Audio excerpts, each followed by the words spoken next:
Welcome to another episode of Better Business, Better Life. I'm your host, Deborah Chantry-Taylor. I'm passionate about helping entrepreneurs and their leadership teams get what they want out of business and life. On the show, I invite successful business owners and expert speakers to share their successes. They are open and honest about the highs and lows of business and also life as a business owner. We want to share those learnings with you to inspire you, but also to help you avoid some of the common mistakes. My hope is that you take something from each of these short episodes that you can put into action to help you get what you want, not only out of your business, but also your life.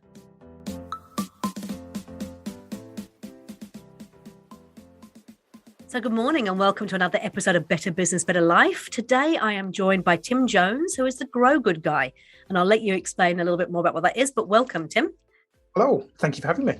Oh, absolute pleasure. Hey, look, Tim and I got introduced via a friend, as is always the case in little old New Zealand, and really enjoyed hearing his story. So I invited him onto the podcast to talk a little bit about that. But before we do that, Tim, would you just mind sharing with us a professional and a personal best in your life so far? Wow. Professional best would probably be having my company become a B Corp pretty early on in the piece, which I guess we'll talk about a bit more later on. Yeah. Personal best, I think it's probably being a hopefully slightly better than average dad to my 9-year-old daughter. I think that's what I'm aiming to try and be the best. But hey, we all have our moments, and there isn't a rule book. We are human indeed, and there is absolutely no rule book. I'm sure you're doing a fine job. Excellent. So B Corp, this is why we actually kind of got talking, because we got introduced and you were I didn't really understand. I'd heard of it, but didn't understand what it really meant. So I wonder if that might be a good place to start. What is a B Corp? That is a great question. So a certified B Corporation is generally a for-profit business, because there are some exceptions, but in general, it's for-profit businesses that have been independently verified to be operating at the highest levels of transparency and accountability of their social environmental footprint. Okay. So it's kind of CSR on steroids, or corporate social responsibility on steroids. To get certified, you undertake an initial self-assessment, which is then verified by an external independent auditor from B Lab, which is a non-profit organization with regional hubs around the world. So our regional one is in Melbourne, B Lab, Australia, New Zealand. So they verify your score, independently verify your score. You need to meet a score of 80 out of 200 to get the certification. And it's corporate social responsibility to a deeper level, where you actually have to prove the good that you're doing, rather than, hey, look at us, we've offset our carbon. Aren't we doing great? Yeah. Okay. That makes perfect sense. And you say it's like corporate social responsibility on steroids, but it's not just for large corporates, right? 100% no. So my business is a B Corp, and my business is currently me and a couple of contractors that I engage, from now and then, all the way through to within New Zealand. We have Kathmandu is a B Corp. They're a listed company. And globally, you have companies of the size of like Ben & Jerry's or Danone, one of the world's biggest companies. But globally, the vast majority of B Corps, in terms of the number of actual B Corps, are small to medium enterprises. Okay. So it is 100% ripe for business. I say this all the time to companies I'm either talking to about getting started with them or started working with them. It's not about size and kind of what you do. It's more about your mindset and your intent of what you want to do and what you want to prove that you're doing. Okay. And so how did you get into it? How did you come across it? That is a great question. And it's, I think my wife refers to it as my first early midlife crisis, where I used to work as a medical device sales rep. So I used to work for typically global multinational medical device companies, such as Johnson & Johnson's and other smaller ones. And there were some activities going on in some of those companies that when you're within them, you kind of just go with the flow, and, they pay you well and you can kind of turn a blind eye. And I guess I was genuinely young and the big boys were making me do it, kind of excuses. Yeah. But fundamentally, it was the earthquakes here. So 2010 to 2011 earthquake sequence in Canterbury, and then 2012 birth of our daughter. I pretty much had what's called a subconscious awakening. So it's really, really common that if you have a near-death experience or birth of a child or death of someone close to you, that you have this kind of existential wet fish to the face, where you're given a real slap in the chops and you're like, whoa, what is this actually all about and what's going on? So I had that, and I ended up leaving the medical device industry, and I thought, okay, maybe it's just the industry that I'm in. Maybe I'll go and try something else. And so I ended up applying for about 60 different jobs across all different kinds of industries because I kind of had no idea what I wanted to be when I grew up in that regard. And I ended up falling into a role really as general manager for a firm of surveyors and engineers back in Christchurch. We'd moved up to Auckland post-quake. And general manager for this firm, and some of the internal culture just wasn't great.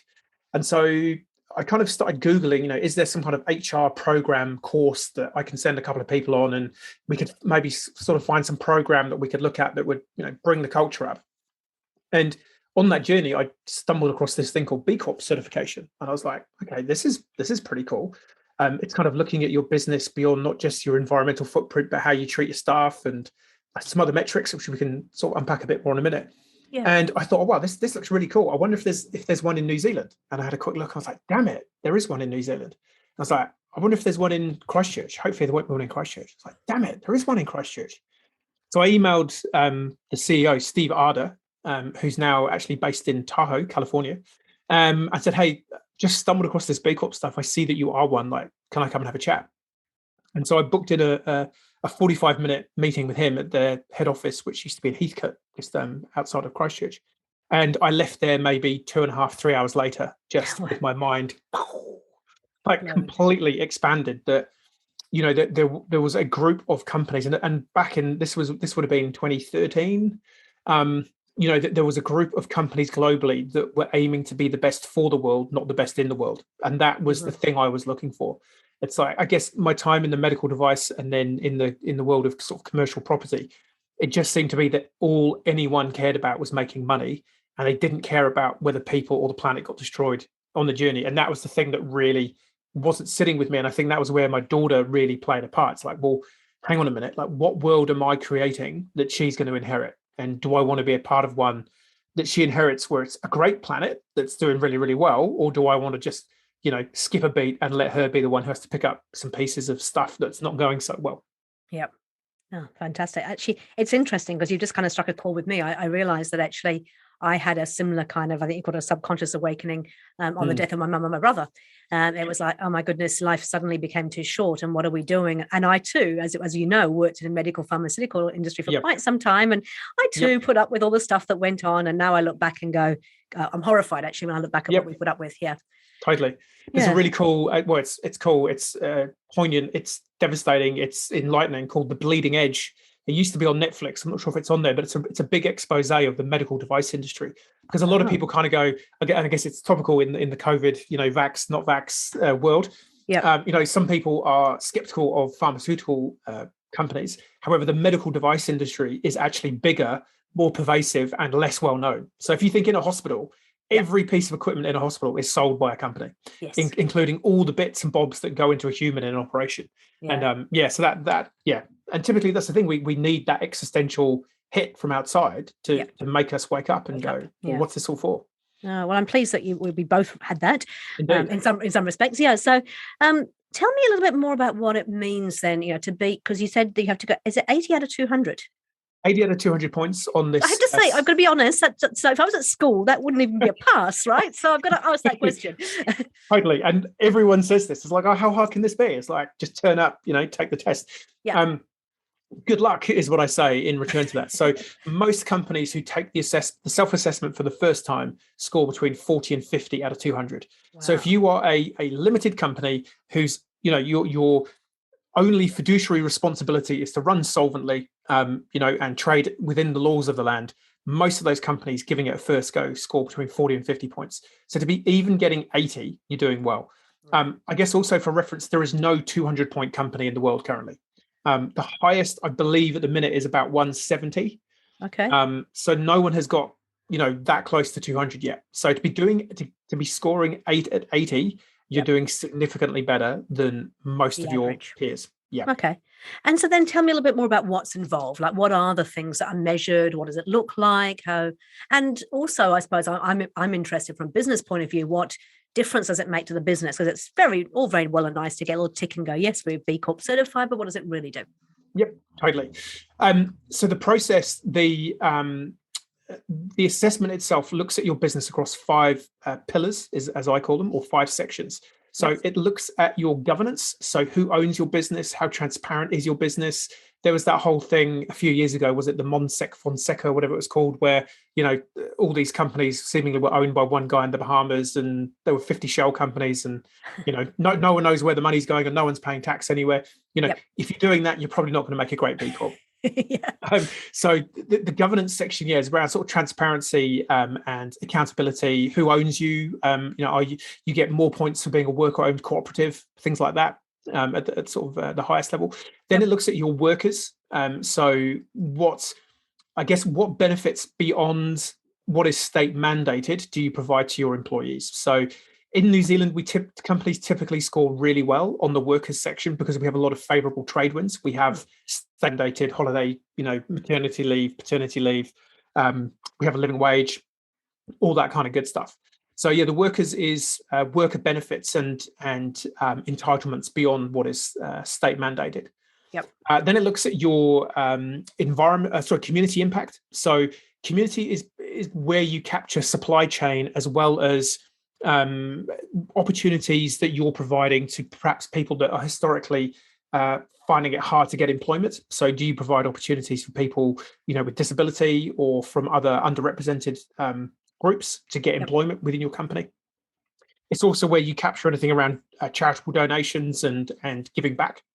Then there's the environment section, which is pretty much, the standard stuff, your carbon emissions, your energy usage, where you get your energy from, like are you using renewable sources? It looks at your water usage, and it will depend on whether if you're a manufacturer, clearly you're having a bit more of an environmental footprint than if you're a service business like mine. Then it has your customer model.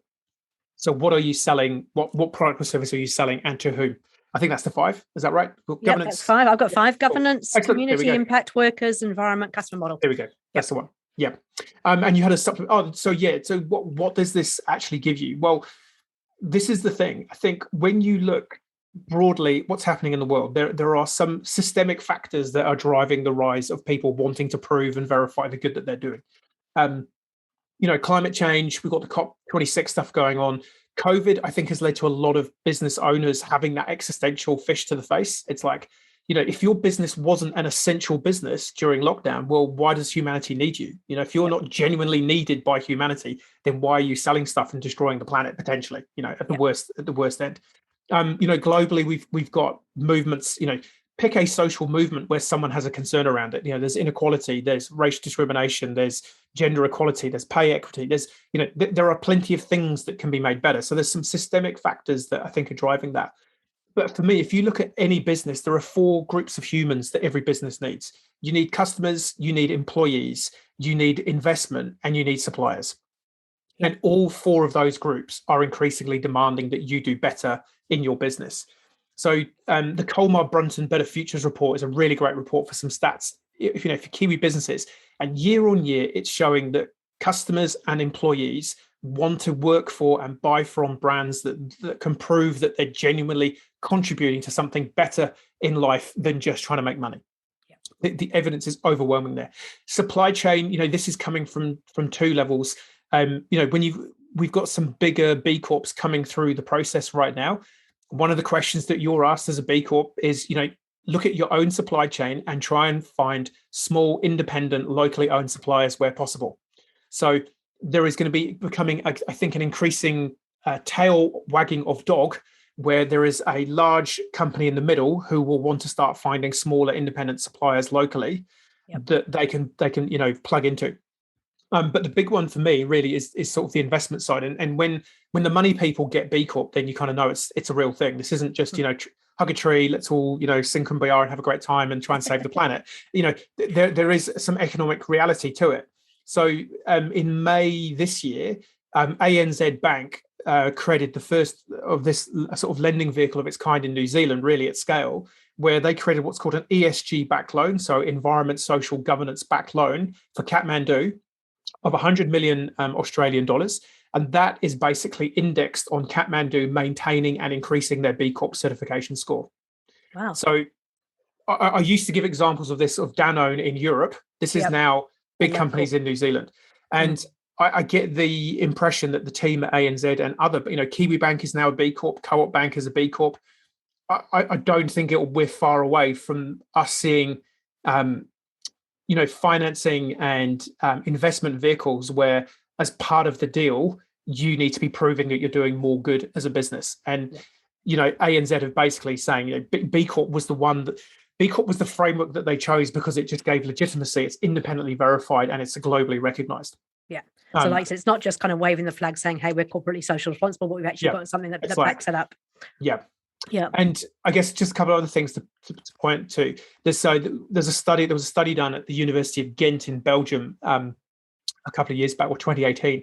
And they said, using a panel data set of financial data of European firms that obtained B Corp certification between 2012 and 2018, this paper empirically shows that B Corp certification positively impacts the turnover growth rates 1 year pre versus 1 year post certification.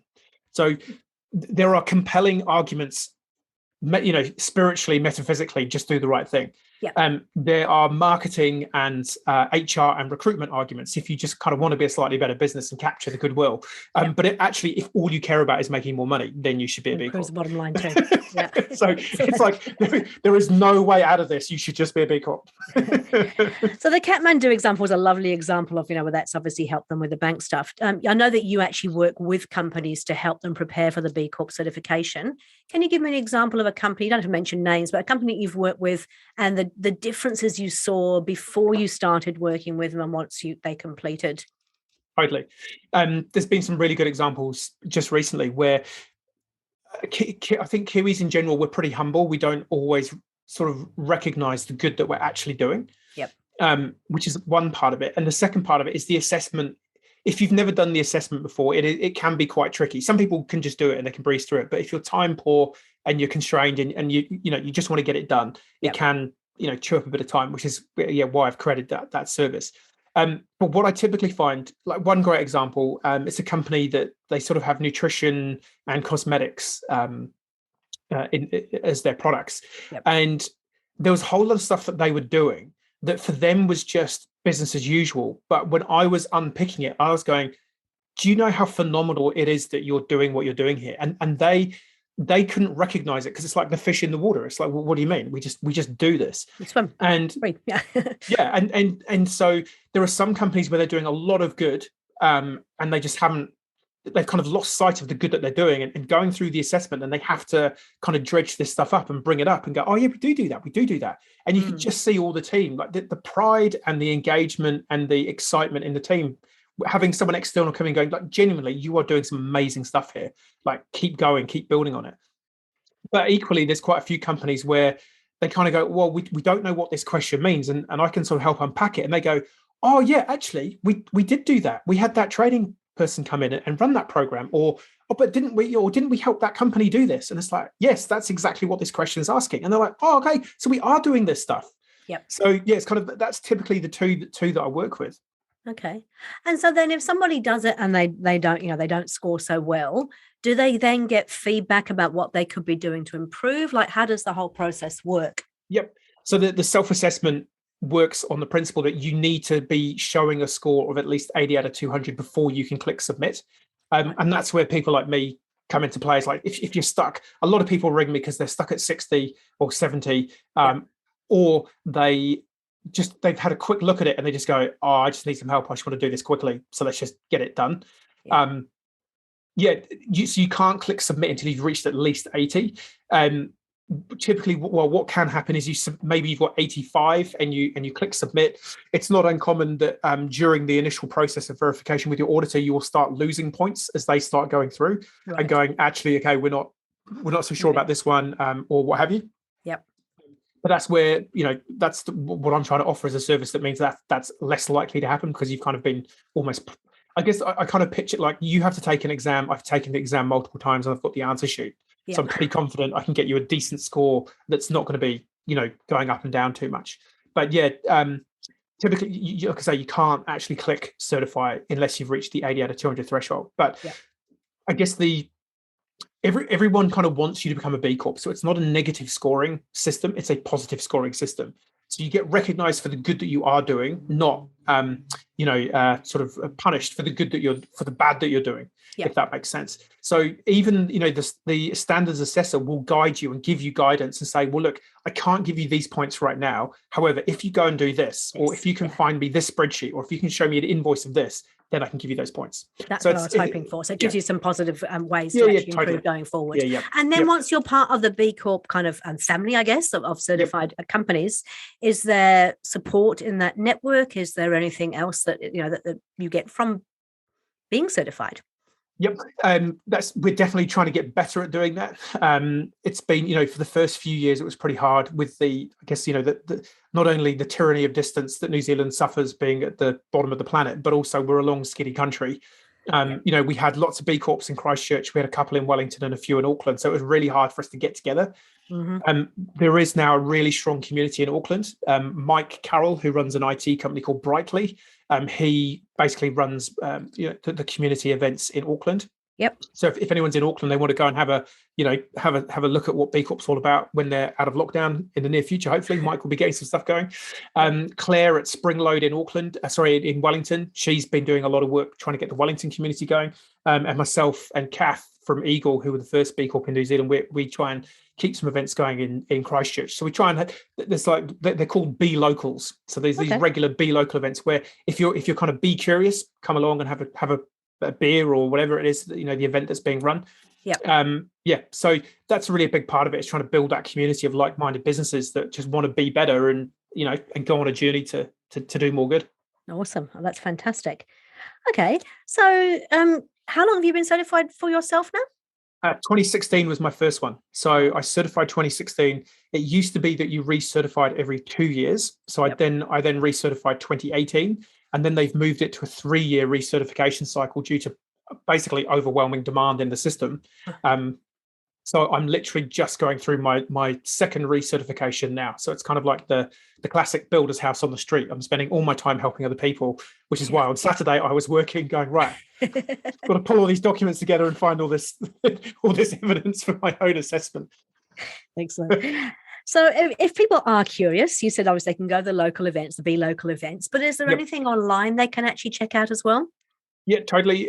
So bcorporation.com.au is the sort of B Corp regional hub. I've got a ton of resources on my website. I've got a cheeky little ebook that's free to download on my website. We can put links in the show notes, or I can send it through to you, whatever's easiest.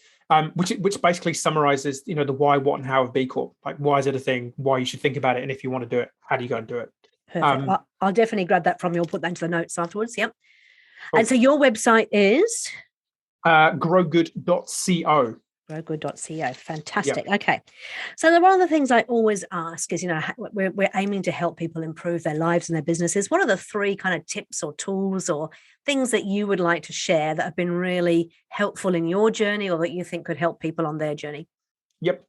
I think the overarching and critical one, which is maybe the thing that you and I both experienced with the existential wet fish, is get the alignment of you and your business. Like, if you don't actually know who you are and you don't actually know what you stand for, you're always going to be suffering, from what I call the authenticity gap. You're going to be doing things at work and wanting to build a business that's not actually reflective of who you really, really are. But that's the hard sort of mahi that needs to be done, that so few people actually want to do. But,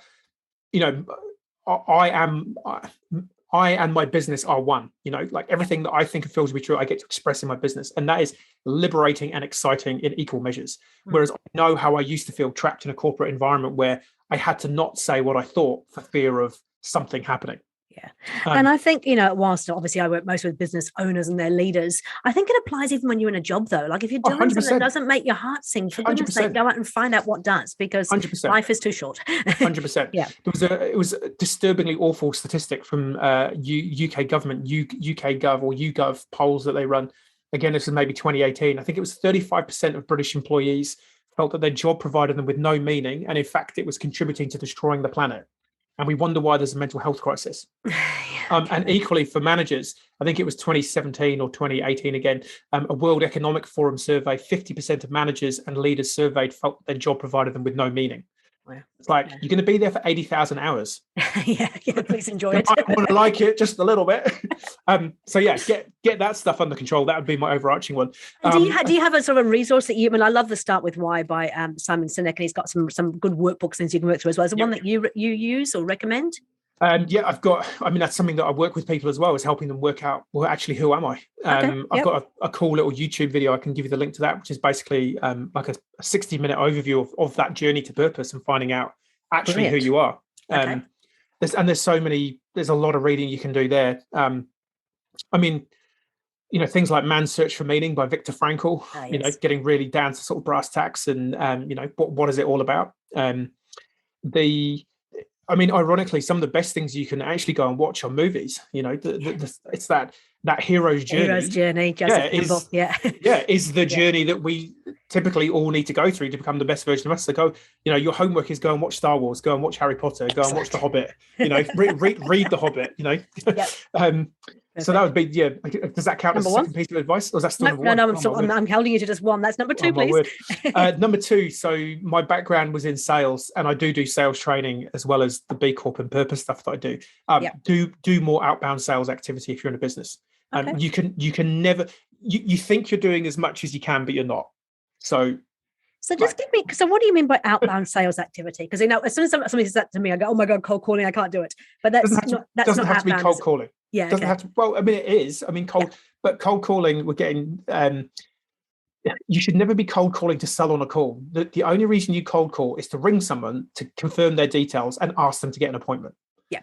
Like, don't be selling to a straight. If they go, hey, well, who are you? What do you want? And you end up having a conversation with them, fantastic. Yeah. But the reason for a cold call is to basically ring the assistant, the PA, the EA, or whoever, to get the details, to send an email, to book an appointment. That's the only reason you should be cold calling. Yeah. But just as an example, I sent 500 emails out a month ago about a campaign I was initiating. From that, I got probably 30 to 40 replies. Yes, I want in. Yep. About a year ago, I did another campaign. I sent 1,000 messages via LinkedIn, got 100 replies, got 30 clients. Yeah. It's like, and it's funny, isn't it? Do more of it. Yeah, I think we get a bit nervous. It's like, oh, what happens if I send it and they don't want to come? Because I'm running an event at the moment. It's like, oh, if I invite somebody, they don't want to come. And then somebody said to me, well, if they don't want to come, they can ignore it. It's like, totally. Oh, yeah. Okay. Totally. I was doing some coaching with a client late last year. And I said to, challenge for you, you need to go and send at least 10 outbound emails this week to potential clients. And check back in a week later, she'd ummed and ahed. She'd spent 5 days procrastinating. Day 6, she sort of sent 5. Day 7, she sent 5. I said, how did it go? She said, yeah, I'm absolutely gutted. I said, oh, well, what happened? She said, well, I sent one email to a national company that I've been really wanting to do some work for, but I've just been hesitant in sending the email. They replied almost immediately. And the reply was basically, if you'd messaged me yesterday, I would have chewed your arm off. However, we found someone and we're all good. Oh, no. And it's like, that's the corollary to it, or the contrary to it. Yep. It's like, they might be sitting there going, oh my word, if only there was someone out there who could solve this problem. Us. And that could be you. Perfect. I love it. Thank you for that. And the third and final? Oh, I don't know. This is tough. Tough. But earn your keep. Yeah, I know. I think for me, it's just, I guess bring it back to the B Corp and the purpose stuff. It's like, just be better, aim to be the best for the world, not the best in the world. I think we have this weird dynamic, particularly in New Zealand, of the whole tall poppy syndrome and, not wanting to be the best. But it's like, I'm in some ways, I'm kind of cool with that, because tall poppy just for the sake of tall poppy makes no sense. Like, who cares how big your business is or what's your revenue? A question I ask people in workshops quite often is, when we're talking about, purpose versus money, it's like, cool, well, can you name the company that was listed number 3 on the NZX in March 2013? No, of course you can't. Because no one cares. But you can remember a brand or a company that went out of its way to do something good, that was meaningful, that made a contribution.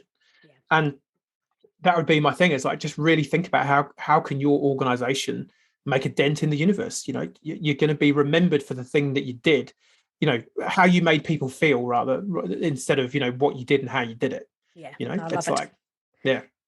That's fantastic. Hey, look, some really great things there. I will make sure that I get hold of that YouTube video and your ebook link, and we'll put a link into your growgood.co where you've got lots of useful information, right? Yes, there's a whole free resources page. You can have at it and download to your heart's content. Wonderful. Now, if people want to get in contact with you, Tim, how would they get hold of you? Through the website. You can book an appointment to have a call with me, or genuinely, let's go old school. The easiest thing is to ring me. I email. I'm over it. Please, someone fix email. Do something. My phone number's on my website. It's 021-288-2363. Call me when you're stuck in traffic. If you've listened to the podcast, call me afterwards and we'll have a chat. That sounds fantastic. Hey, look, thank you so much for your time. That's been really, really informative for myself, and I'm sure for others as well. Love what you're doing. I'm going to go and have a look at it myself and see if we can sign up. So thank you. Excellent. Thank you for the opportunity. No worries. I look forward to talking again soon. Thanks again for joining us on Better Business, Better Life with me, your host, Deborah Chantry-Taylor. If you enjoyed what you heard, then please subscribe to this podcast and let us help you to get what you want out of business and life. Each week we release a new short episode which will give a success story and 3 takeouts to put into action immediately. These will help you take your business from good to great. The podcast is also supported by free resources, templates and useful tools which you can find at deborahchantrytaylor.com.